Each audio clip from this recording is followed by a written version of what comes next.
ગરમ ગરમ છે. ઓ વાવ, આ તો જો કેટલું સ્ટ્રેચ થાય એટલું છે જો. વાહ બસ તો મોઢામાં જાય મેલ્ટ થઈ જાય એવું છે.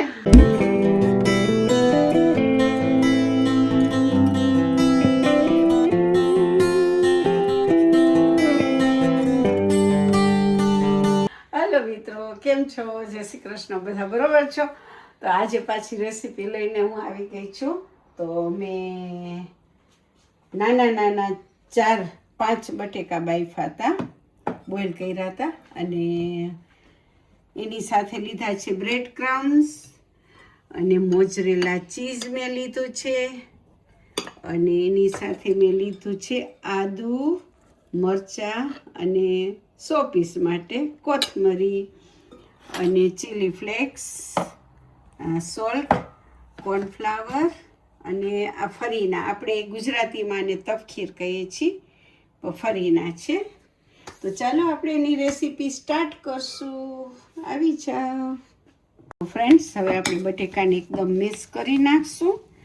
અને બટેકા બાફીને તરત નહીં બનાવજો રેસીપી, કેમ કે ચીકણા થઈ જશે. થોડુંક ઠંડુ થાય ને પછી રેસીપી બનાવવાની. ને એમાં જરાય એકેય લમ્સ ના રહેવા જોઈએ, બટેકાની કણી ના રહેવી જોઈએ. એકદમ મિક્સ કરવાનું.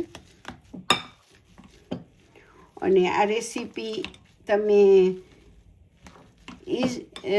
ફ્રોઝને પણ કરી શકો છો, કેમ કે પણ મારે તો આ ફ્રેશ ખાવું છે, અને ફ્રેશનો ટેસ્ટ આખો જુદો જ હોય છે. હવે મેશ થઈ ગયા છે પોટેટોસ, તમે જોઈ શકો છો એકદમ ફાઇન થઈ ગયા છે. તો હવે આપણે એમાં નાખશું બ્રેડ ક્રમ્સ.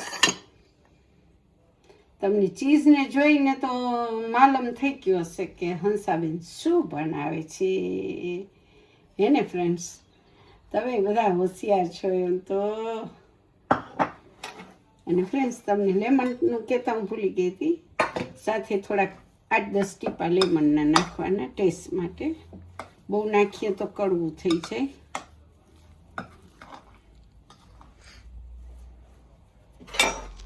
અને ફ્રેન્ડ્સ, તો મારા આટલા બટેકા હતા, 5-6 નાના હતા. તો એમાં 2 ચમચી નાખીએ છીએ આપણે ફરીના. થોડુંક આપણે આ તરવાનું છે, આ બધું થોડુંક નહીં, પ્રોપર તળવાનું છે. એટલે આપણે બાઇન્ડિંગ માટે છૂટું ના પડે એના માટે આપણે બધી તૈયારી કરવી પડે છે. અને 2 ચમચી નાખ્યું છે કોર્નફ્લાવર. હવે એમાં જશે ધાણા, અને પછી જશે એમાં આદુ, પછી જશે એમાં મરચું. તમે ફ્રેશ મરચું નાખી શકો છો ફ્રેન્ડ. અને એટલું ફાઇન ટેસ્ટી લાગશે. તીખાસમાં તમારા ઘરમાં જે પ્રમાણે ખવાતું એ પ્રમાણે નાખજો. કેમ કે મને ઘણીવાર એમ થાય કે આ નાના ટાબરિયા છે છોકરાઓ, તો એ લોકો ખાય આપણે, તો આપણે તીખું બહુ ના નાખી શકીએ. તમે જુઓ છો કે 10-12 ટીપા લેમનના નાખ્યા છે. અને હવે આપણે એને મિક્સ કરશું પાછું.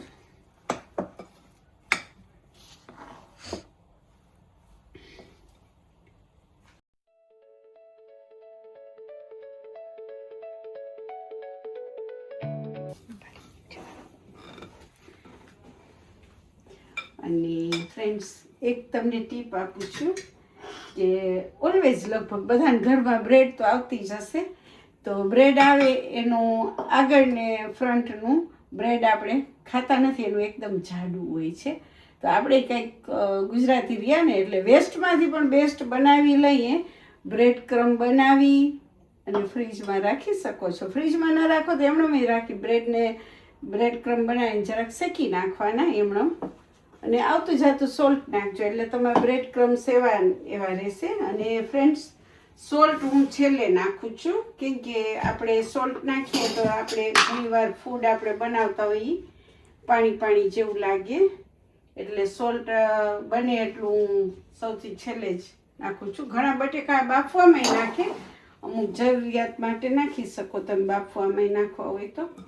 પણ એમને તમને ઉપરથી આ બધું નાખો તો વધારે સારું પડે.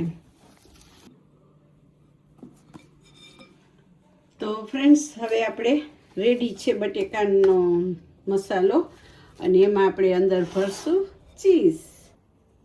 આનો તમે ગમે એ શેપ દઈ શકો, એટલે હું ગોળ આપું છું, પણ તમારે જે દેવું હોય દઈ શકો. આવી રીતે ચીઝ લઈ, અને ચીઝમાં કાંઈ મહેનત નાખું.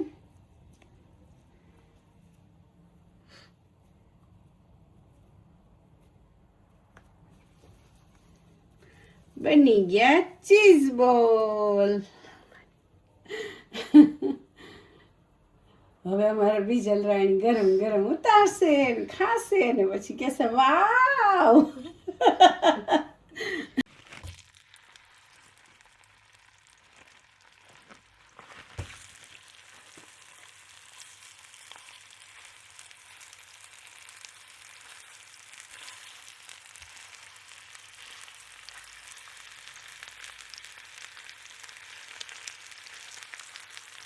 તો અમારા ચીઝ રોલ રેડી થઈ ગયા છે. અને હવે અમારા ટેસ્ટિંગ માટે મેડમ રાણીએ ટમેટો કેચઅપ સ્માઈલી બનાવ્યું છે મસ્તીનું, અને એના મોઢામાં તો પાણી આવે છે.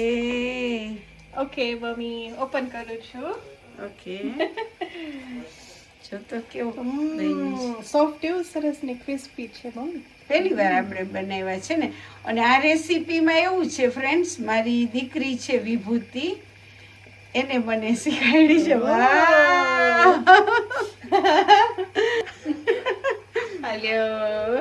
આવી જાવ બધા. અમારા આજે ને ખાધોડકા ભૂખાડ વવરાણી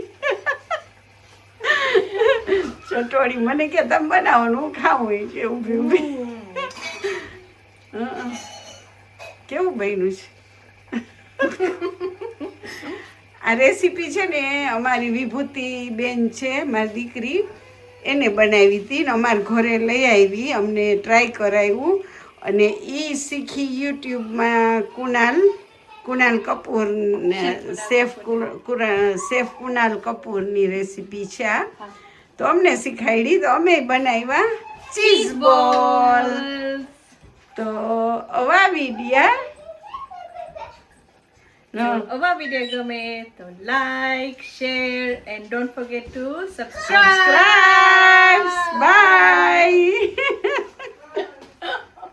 તો ફ્રેન્ડ્સ, મમ્મી ચીઝ બોલ તો બનાવ્યા છે, પણ હું તમે એનું એક ખાસ અંદરનું ચીઝ કેવું મેલ્ટ થઈ ગયું છે આપણે ચેક કરીએ.